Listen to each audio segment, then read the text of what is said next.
Alright, hello everybody. I tried to do today a video not too short, about 10-15 minutes perhaps, about all the things that can go wrong on this S60 2001 2009.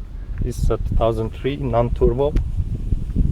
So I'm just talking about personal experience, and also I'll just put common faults that I read on forums, Volvo forums about it. So you should expect these things to happen on a car, because almost all these cars will fail at the same point. I mean, they'll have the same issues at the same mileage.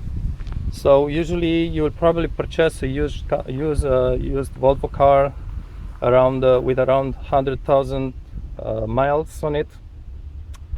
So that's what I did. The car had 100,000 miles on it, and so let's just go through. I made a list and just kind of read through the list. It's kind of windy today, but hopefully you'll hear me right. So I'm not covering the European diesel engines because we don't have them here in North America. I've heard they are pretty robust, except the DPF thing, which is on the later years, and also a couple of things with intercooler and turbo hoses and so on. But mainly those are solid engines. I'm not covering either turbo engines. This is non-turbo one. It doesn't have the turbo right there. But I've heard the turbo models are pretty solid. The turbos don't really have issues, like major issues on it. So let's just go through the list. Just first thing first, I strongly advise, when you purchase parts to repair your car, to go either with Sachs or Linforder. These are manufacturers that actually produce the parts for Volvo. There are many other choices, Febi, I don't know, I don't remember all of them, but I strongly advise to go with those two brands, because for most of all European cars, aftermarket parts are very known to fail within a ridiculous amount of time, 6 months, 1 year. So strongly advise go with Sachs and Linforder. I'll just put a couple of links of internet stores in the video description, and read on the video description below many other informations. I'll put a couple of links from forums and videos on YouTube. So let's just go with the engine part of the car and also suspension. I had issues with the air conditioning. The pulley needed to be removed and the bearing replaced. It's not a terrible job. I didn't remove the compressor from there, just toss it on the side. And also a very common issue is that the clutch gap goes too large, and it needs to be, some people would reshim it, put some shims, check out on internet, but I would just remove it from there and adjust it properly the right way. The compressor was fine. The AC system in this car is very good actually. Let's go furthermore and talk about alternator. Alternator should be solid, is a solid part, but the pulley here has a bearing which also may go bad, but maybe later on, after let's say 130,000 miles or so. But even then you may still have it working properly. One very common issue with these cars was the PCV system, which has a box which is buried underneath. This is the intake is buried underneath, so the intake must come off to remove that box. That will happen mostly anywhere from 70,000 miles to 140-50,000 miles on both turbo and non-turbo engines. If it's left unrepaired, unfixed, it will cause leaking from these seals, the cam seals here, and also worst from the rear main bearing seal, which is very nasty to repair. So when you buy a car You really want to make sure that was replaced, and there are tests on YouTube to check the pressure to see if that box is full, it's clogged or not. But like I said, check for leaks behind the engine and on the camshafts. If you see those leaks, it's probably too late and you will need a big repair for the rear main bearing. So on non-turbo engine, you need to remove this intake. It's not an easy job, but it's not that hard. Most people who are handy can do it by themselves. On the turbo engine, there's a couple of things that are different and will require more patience. You find these details on forums, which are strongly advise you to hit before doing the job. It's best to replace the whole parts, the tubing, and this is just one of them, with new parts, and check with forums which are the quality one, because I've heard Euro is not the best choice. I've heard, especially in the areas where there's a salt on the streets in the winter, that the lines to the steering rack may corrode to the point of starting leaking.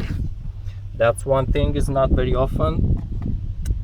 I'm just jumping around the engine, but just speaking again about the steering, there's a coupler there which is pretty known to seize and cause the steering to go pretty hard.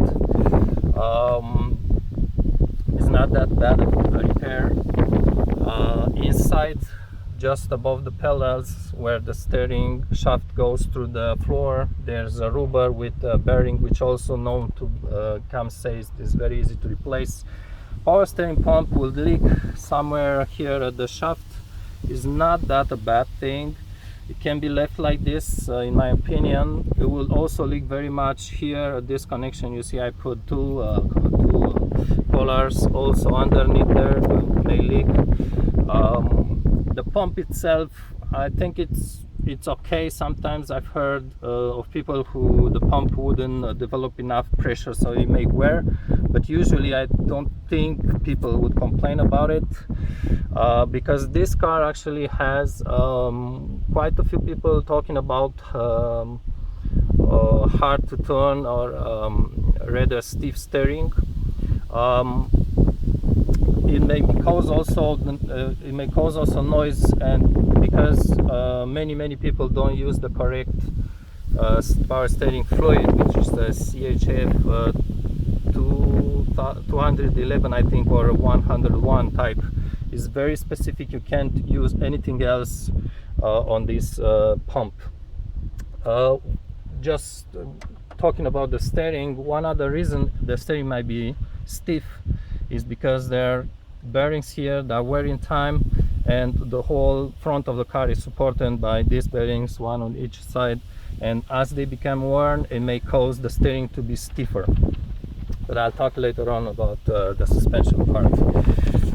The radiator, very strong part. I've rarely heard people having to replace it, but the fan on the radiator has this module that pretty much goes, there's a good chance to go bad because it has some capacitor inside that just wear it time. Actually, what I did mine, I just cut the part from there and welded, but you can replace the whole unit. It's not so bad. On non-turbo engines, there's a very important part here. It's called air intake thermostat. It's not the coolant thermostat, it's a thermostat that regulates the air from this intake, which is the normal cold air, or through the rear of the engine, which is for the winter time, gets warmer air inside the engine. This thermostat will surely get stuck in a position after less than 10 years, maybe 8 years, on a position that will allow only get warm air to the engine, which is obviously is very bad for the engine in the summer hot days to get hot water, hot air. So what you need to do, because all this the thermostat is not sold separately, you need to replace probably a whole piece here, which is very expensive. Just look on YouTube in the link below the video for a fix. This is really important for the fuel mileage and also for engine pinging. This part here, I just left the truck pass. Okay, so this part here is a switch related to the brake booster. This switch goes very often very bad, and will cause the pump, which is down there, electric pump, to run continuously, will burn the pump. You better replace this thing if you hear the pump running after you shoot the car for a long time. Let's keep going on. The thermostat on these models, I think it's 2003 and up, has been modified in a way that you cannot buy just the thermostat. Instead, you need to buy the whole unit. There are aftermarket parts on eBay, Beck and Arley, I think, which is what I put in there. But it's really hard to access. You need to toast the steering pump, and even then there's bolts underneath, which are really hard to access. The whole unit cost about 120 bucks. Check out YouTube for videos on this. I had issues with water getting condensation inside the headlamps. It's really an easy fix. If you see, there's already this sealant which I put in there. I think it's exterior silicone or something, just on the upper portion here on both sides, and that fixes the thing. I'm just realizing the video is taking much longer than 10 minutes, so probably 30 minutes or so. Light bulbs are really hard to achieve by big hands, to get to them by big hands on both sides, but check out again YouTube videos for a bit of hints how to get them.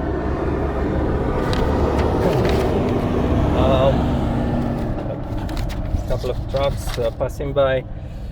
This is the fuel pressure sensor, which is very known to go bad and will cause drivability issues. It's not well, it's not cheap part, but it's easy to repair. But it will get many people, many mechanics which are not really used to these cars, will get to confuse this with a fuel pump issue or something like this. And I just want to say that the fuel pump on this car is really strong and solid. I barely heard of an issue with it, unless a mechanic has already replaced it with a poor aftermarket pump. So don't suspect right away the fuel pump. This is very known to fail on these cars, especially this is a car that has a metal tank. It has on the side of the car, on the right side, just on top of the fuel tank, it has a what's call it a PEM fuel pump controller or something like this, which goes bad, corrodes and goes bad, can be replaced with used units. I'm jumping to this house. This house on this car, it's actually quite strong, but has weak points, especially the hangers. There are two of them which break all the time, no matter what. You can buy them on eBay or sites and just replace the hanger itself. And the one on the muffler will also break. You can re-weld or just buy a replacement. It's not so hard. But the flexible that goes down the downpipe here also will start to leak after 8 years. It's a bit tricky to replace. It's not expensive as a part, just the axis is a little bit tricky, especially on the turbo models. And then you have to cut it from the catalytic converter and re-weld it, just the flexible. And the flexible, you just need to buy it on eBay for 30 bucks or so on. And just that, usually the exhaust pipe, it's pretty solid. The muffler, it's pretty solid too, will last over 10-12 years normally. Okay, I like to talk about the transmissions on these cars. North America had not many manual transmissions, but the Europeans are very much used to those. Those are manual transmissions are very known to fail at the slave cylinder, which is related to the clutch. And the problem, big problem, is that the whole transmission needs to be removed from the car in order to repair the slave cylinder, which happens about around anywhere from 80,000 miles and up, depends how the car is driven.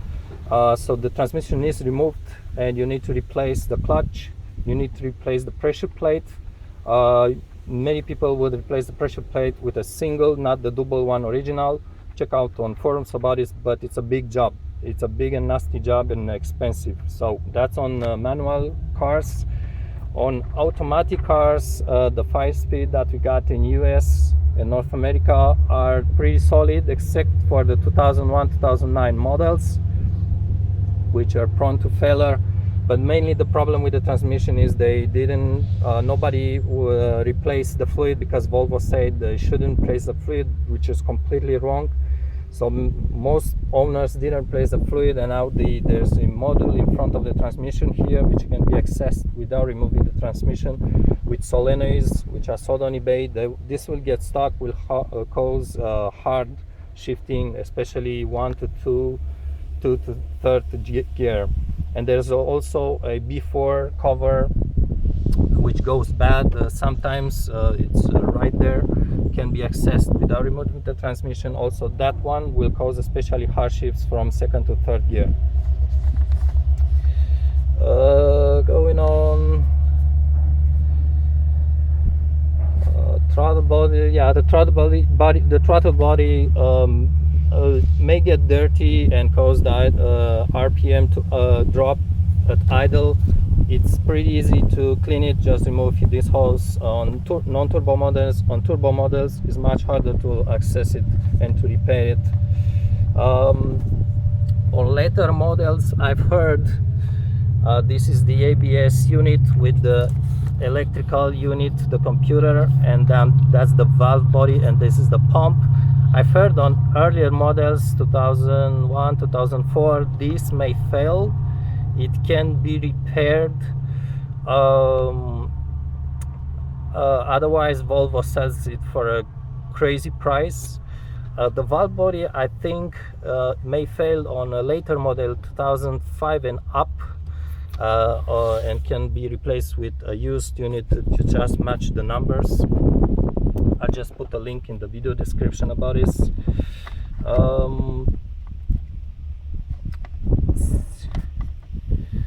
I think I'm pretty much done with the outside. I'll just go through the suspension a little bit. The suspension on the car has a weak point, which is called the spring seat. You can't see it, it's just underneath. Is a rubber part here that may fail around 80 or 100,000 miles. Absolutely by such for this part, extremely important. Many people bought other aftermarket parts and they had to redo the job 6 months or 1 year later. One weak point is the struts or the shock absorbers in the rear, struts in the front. This will become hard. I had to replace mine because they were really hard, especially in winter time on poor roads. If you have smooth roads, I would say don't replace them.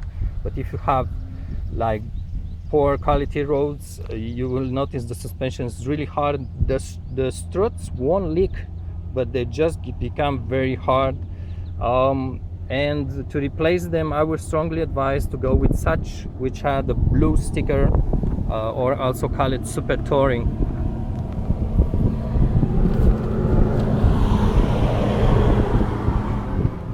So this is for the suspension bit. So it's the strut mainly, the spring seat.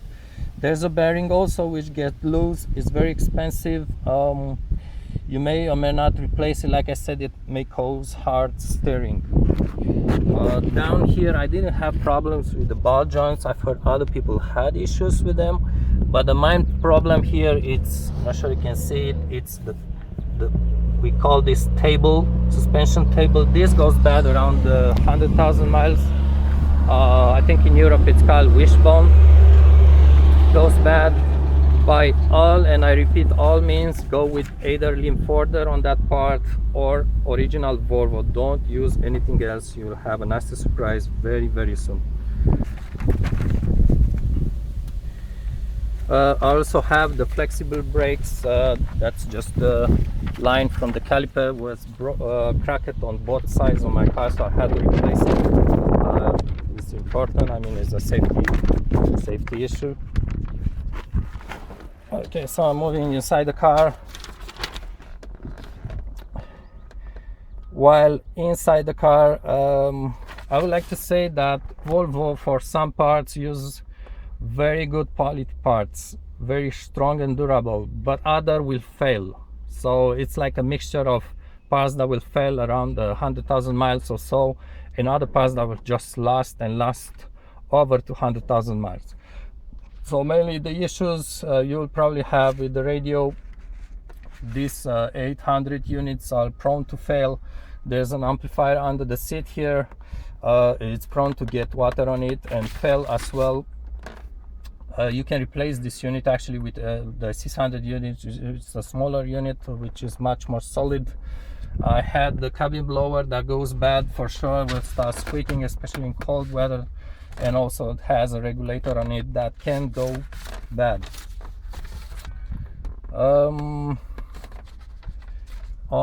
This is a 2003. It was up to 2003 also. Only this driver information module will go bad on almost all the cars. You can just send it for repair. There are many services on eBay online, or there's also a company named XA Modex. It's pretty expensive, but it's much cheaper than having this repaired by Volvo, or replaced, I mean, by Volvo. 2004, it has a CAM. 2004 and up has a CAM module. It's an electronic module, and that was affected mainly from 2004 and up.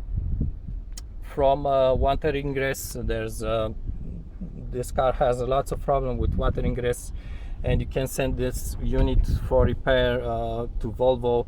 It gives, when it happens to get water inside that unit, it gives a lot of where the messages, and it behaves in a lot of where the ways. It's really that all the units, electronic units in this car are connected, and when one goes bad, it will send like a signal that others are bad too. So there's really strong advice with any electronic failure or something like this on this car. I will just warn you, there have been many people who went to the Volvo dealer with an electronic issue on the car, and I've heard so many histories about main Volvo dealers that just screwed people like shamelessly completely. Volvo knows for sure what the issues are, and when you come with a known issue, they will just say, oh no, it's the other part. They will just charge you thousands of dollars. I'm not exaggerating on this, thousands of dollars to replace parts that are not the issue. That's very common with the main dealers. They are just enjoying seeing an old car coming through the garage, and they will just rip that customer, and they will just not repair the problem actually, which they really well know. And I'm just saying about this, they be very aware of the Volvo dealers. There are good, I'm quite sure there are good Volvo dealers, but there are really many who just lie shamelessly, really shamelessly. And so I would strongly advise you, when you got an electric problem with your car, hit the forums, ask the forums, read the forums. All those problems are very well known and are very well discussed there. Okay, so I'm just getting over this. It's kind of a bit of rant, but you've been aware.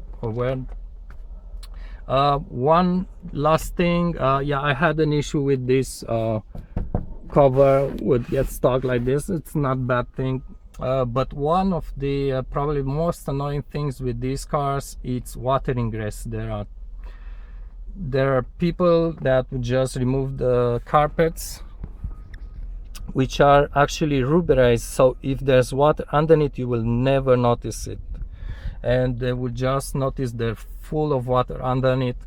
And you need to hit YouTube and check for this issue, or forums. There are so many places where water can leak inside these cars. I'm not going to discuss them. I would probably count at least 8 or 9 places where you can get water inside the car. and it will happen in your car, that's for sure. You have no doubt about it. The most common is the sunroof drains, but there are quite a few other things. I just checked my car and find about it, where water can get into your car. So let me just check the list again.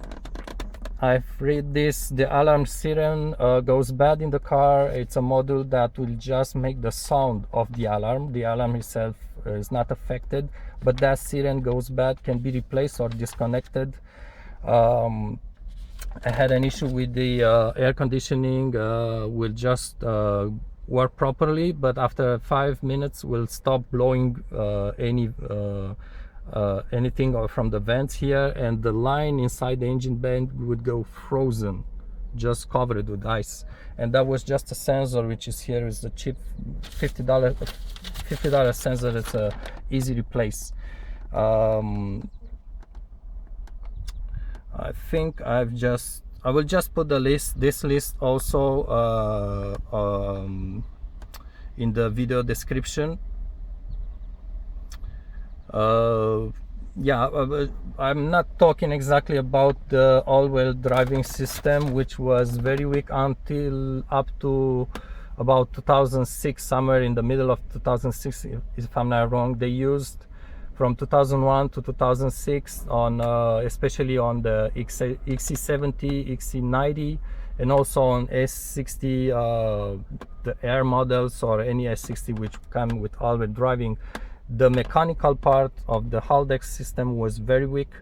It most probably will fail, and it's crazy expensive to replace. There are fixes, but again, you need to inform yourself. And also there was an electronic module that can get corrosion, especially in on countries where is with harsh winters, and that electronic part, it's very nasty to replace. It can be repaired by XEmodex. This is the name, XEmodex. Oh, let's see what's on the other side. Yeah, I had issue with the door handle here. I need to replace that part. It's not exactly easy because the part is not sold separately, but there are fixes, just like tricks. You can make it work again. Yeah, the climate module, which is this one here, has pretty bad habits. Is not very common, but can go out of calibration, or you can have one side blowing cold, the other one blowing warm. It's just it can happen. It can usually be recalibrated, or it can have it has 3 motors on the side and the 4th on the other side, and the hinges on those motors can break. But it's not very common, but it may happen. What do I have again? Oh, the gas tank gauge. This one is very inaccurate. So there have been people with the gauge showing 1/4 full and they run out of gas. That's pretty common. The rear view, that's the rear view mirror. This one is manual mode. It's a manual one, but the automatic one go bad and pretty nasty to replace. You cannot reuse a mirror from another car because there are modules included here. So it's better perhaps to just replace the glass from a manual mirror. It's pretty expensive to get that self-dimming mirror from a Volvo dealer. I also had, and I think by judging on the scrap yards, the side glass, the side mirror, it's heated but goes bad on almost all the cars who use them. It's just burning out and needs replaced. It's not so bad. By the way, just to remove the glass, you just pray it a little bit from this side, just to slide your fingers underneath, and then you grab this side and just pull it like this on the side. So this will just dislodge what's fixing it behind. Just pull it and then advance it a little bit, and it will break free the mirror, so you don't break it when you replace it. I have here kind of a couple of notes. Yeah, I'm a tall driver. I didn't find this car very, very big for me in the front. This is perhaps one of the weak points I find on this car. Is just I don't have enough leg room to stretch my legs, which are pretty tall. I'm 6'1". By the way, if you have kids, if you see this is the legroom because the front seat passenger is much advanced. But look at the mine seat here. So this is my seat. I'm just all the way back. Of course, I have no choice. I can't even stretch 5 fingers here. So it's absolutely impossible to put any child, any adult, other than legless ones. Maybe a baby seat, yes, it will fit, but when you have kids, they can just put their feet here, so their legs there. So forget about this car if you have bigger kids, and if you are a taller driver. I'm pretty much done with it. Like I said, just a notice. I would say, if you are like a single parent, or you're just not skilled to repairs, you are not going to do your own repairs, I would say buy this car only if you have a mechanic that knows Volvo. Only if you have a trusted mechanic. I'm not talking about Volvo dealers. Don't buy this car, please don't buy it if you mean to maintain it and to have it repaired by a Volvo dealer. You will just spend a crazy amount of money, right? So if you are not skilled with repairs, only if you have someone, a good mechanic that it's skilled with the Volvos, only buy this car in that condition, because these cars, like I said, they have plenty of small things, but you just cannot bring this car to the main dealer to have those things repairs, because they replace big parts every time, and it's cost an awful amount of money. So that's just a personal opinion, actually. This is the best car to be purchased by people who do the most of their repairs by themselves. I think that's the best option, actually. Also, like I said, probably most of you will look into purchasing this car with 100,000 miles, or even more, 150 or 200,000 miles. Most of these cars are being sold usually from the first owner around 100,000 miles, because that's when he needs to do some repairs, like the suspension things, PCV. Also, the timing belt is replaced at 100,000 miles. By the way, you don't need to replace the water pump at that moment. It will last longer than that. But you will get at 100,000 miles a car that will need repairs. It may happen that the first owner was very careful with the car, and he started to do those repairs early on, and you will notice the car doesn't need many repairs after 100,000 miles. But that's an exception. If you are in that situation, you were very lucky. That's the best purchase you can find. But most of these cars will need repairs at that moment. I would just perhaps add, I'm pretty much done with the main subject. I'll just like to talk about the car itself. The seats in this car are comfortable. Like I said, I'm a little bit too tall for this car, but most people say these are very comfortable seats. But I noticed there are two types of seats, actually. This is the one of them, obviously, but there's another type which I've sat in, and compared with this one, that one was much more comfortable. So it's most, I don't know, it's just my experience.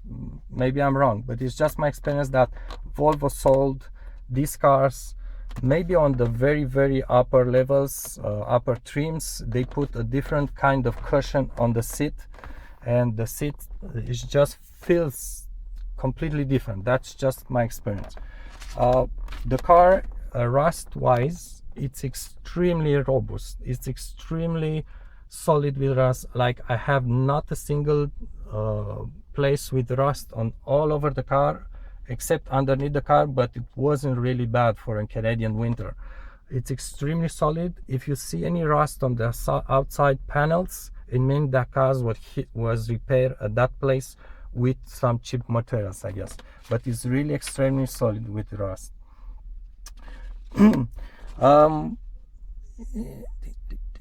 Yeah, one of the things I liked about this car, and this is for the people who do their own repairs, it's previously I had a Honda and I had a Volkswagen, a Passat. And I remember with the Honda, oh my god, removing a bolt on the Honda was just, I was just approaching that with fear from the start. Those bolts were so stuck in there, any bolts. While with Volvo, I was just completely shocked how easy it is to remove all the bolts from the suspension, even from the subframe. They just don't seize. Volvo used a great metal alloy, I guess, for the bolts, which is just extremely solid and won't never just seize in there. It's just extremely pleasant to pleasant, but it's just almost a pleasure to start repairing on this car, because you know you'll never have to fight with the rusted bolt. Well, there are exceptions, yes, but most of them are really easy to work with. I find this car, actually, this is not always all-wheel driving system. It's just the base front-wheel driving car. I find it to be quite low to the ground, and I find having issues in winter. Well, this is Canada, but in winter, where especially driving through a parking lot or trying to move from the parking spot, the car is kind of very close to the ground, and when there's a thick snow on the ground, I just find it that the car has a tendency to kind of sit on the snow more easier than other cars that I had. So maybe it's not, I mean, you anyway, you need good strong winter tires for those conditions, but I find this kind to be quite a bit low and be a little bit hard to get off out of the very covered in snow parking spot, even with good tires. Just a few words about the fuel consumption. This is the non-turbo model. Of course, is the best for the fuel mileage. It will get very good MPG, or liters per 100 kilometers driving out of the town. Inside the town, I don't get good mileage, even with everything update, oxygen sensor, fuel filter, whatever it is. I don't get really good mileage. I get perhaps, and I got on MPG on liters per 100 kilometers, I get around 13-14. I'm not driving it hard, not easy, but not hard either. And outside the city, I will get easily 6.5 liters per 100 kilometers. Well, the turbo models are quite a bit more thirsty, and if you add all-wheel driving system, it's gonna get even more thirsty. So turbo models are, from what I've read, are not exactly easy on gas, especially inside the city. Outside the city, it's pretty good. Okay, so I think I pretty much went through this. I will put all this information, so you'll just under the video there's a video description, and it says some point show more or show less. Just click on that. It'll just scroll down. Plenty of information I'm gonna put in there about everything I've just talked today. Feel free to comment. Be kind and just remain polite if you disagree with anything, and try perhaps not to be die-hard fan of Volvo or BMW or Mercedes or anything else. I will erase those comments if I find them not useful for everybody else. Just comment politely, and I really like objective comments. I don't like people who say, oh, I've had the car for 15 years and never had to change but the brakes and tires. I just don't like those comments. Those are pure lies, so don't bring that into discussion. But please feel free to comment on your own experience and try to be honest. I just try to be honest with this car in everything I said. Other than that, please enjoy the video, and maybe this is useful for your new purchase, or just just enjoy it as speech about these cars, which are beautiful cars.